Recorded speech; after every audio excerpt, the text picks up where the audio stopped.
Buenas tardes.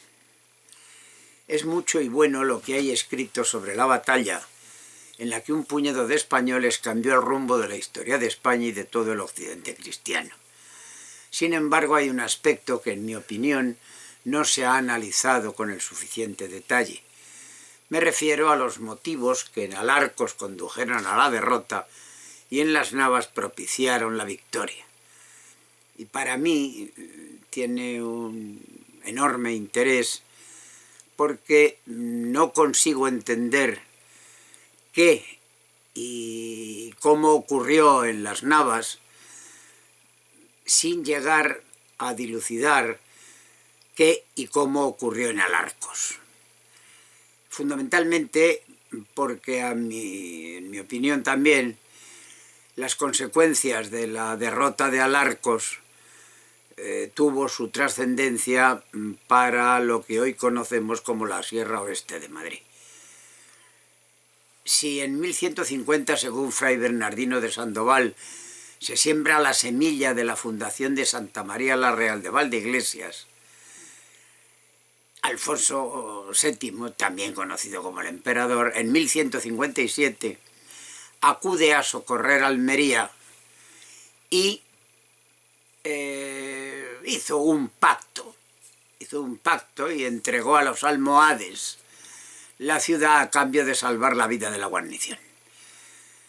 De regreso a casa por el camino del Muradal, murió el 21 de agosto en el paraje llamado La Fresneda, hoy se conoce como la Aliseda, y aunque no se tiene muy claro la causa de la muerte, pues yo opino que los calores estivales en esas zonas de la península ibérica pues no debieron ser ajenos al suceso. Está claro que su testamento debilitó considerablemente el poder militar cristiano porque dividió su reino.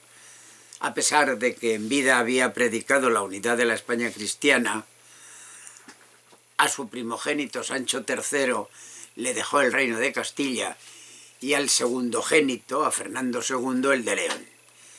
Se formó así la España de los 5 reinos, en denominación afortunada de don Ramón Menéndez Pidal. Sancho III reinó 1 año y 10 días, pues murió solo con 25 años el 31 de agosto de 1158. Le sucede su hijo Alfonso VIII, con solo 2 años y 9 meses de edad. La regencia y la tutoría del pequeño rey hasta su mayoría de edad, los 14 años, fue ejercida por la Casa de Lara. Ambos fueron gobernantes prudentes que supieron inculcar al rey las cualidades humanas y morales que guiarían su conducta a lo largo de su dilatado reinado, que duraría nada más y nada menos que 56 años, entre 1158 y 1214, algo inusitado en la Edad Media.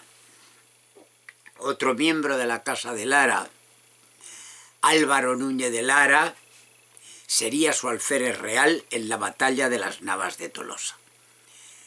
A lo largo de tan extenso reinado, el enfrentamiento entre Alfonso VIII y los almohades fue prácticamente continuo. No obstante, los historiadores distinguen 4 guerras. Durante las 2 primeras hubo incursiones, racias, que en el bando musulmán se llamaban aceifas, asedios y toda la gama de expedientes medievales para debilitar al enemigo sin poner en juego todos los recursos militares del reino. Es evidente que en aquella época todas las discrepancias que pudieran existir se resolvían con la guerra. Es en la tercera guerra, entre 1194 y 1197, cuando Alfonso decidió que ya se habían tanteado lo suficiente y que era llegado el tiempo de aniquilar o ser aniquilado. De hecho, faltó un ardite para que lo exterminaran a él y a su reino de Castilla, pero Según las fuentes las que he leído y que he estudiado al fin de divulgar estas circunstancias, pues con el fin de amedrentar al califa almohade, reunió su hueste y organizó una exitosa incursión que se plantó en las mismísimas puertas de Sevilla, saltándose a la torera la profusa red de castillos que habían construido los almohades por toda la frontera. Ante el fracaso estrepitoso de las medidas defensivas, el califa Abu Yusuf ibn Yaqub, algo acongojado, la verdad sea dicha, dio aquel grito de "A mí el Islam", es decir, proclamó la Guerra Santa y reunió un enorme ejército llegado desde todos los rincones de su enorme imperio.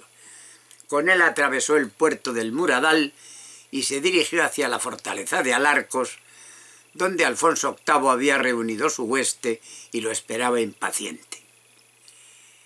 El rey Alfonso eligió este emplazamiento a pesar de que la ciudad fortificada estaba aún inconclusa, porque delante hay una extensa llanura muy a propósito para una carga de caballería, y él en ningún momento pensó que tuviera que refugiarse en las fortificaciones.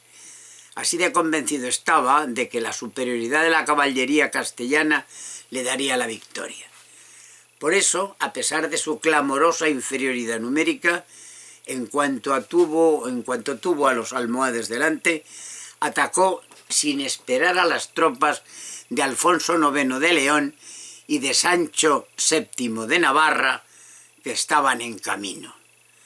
Sin embargo, Alfonso debía de saber, al igual que toda la cristiandad, que 8 años antes Saladino había destrozado a los cruzados francos en la batalla de Seforia, en el 1 de mayo de 1187, y los había aniquilado en la batalla de los Cuernos de Atín, el 4 de julio de 1187, donde 38.000 de los 40.000 franceses quedaron pudriéndose al sol en el campo de batalla. Que tengáis buena tarde.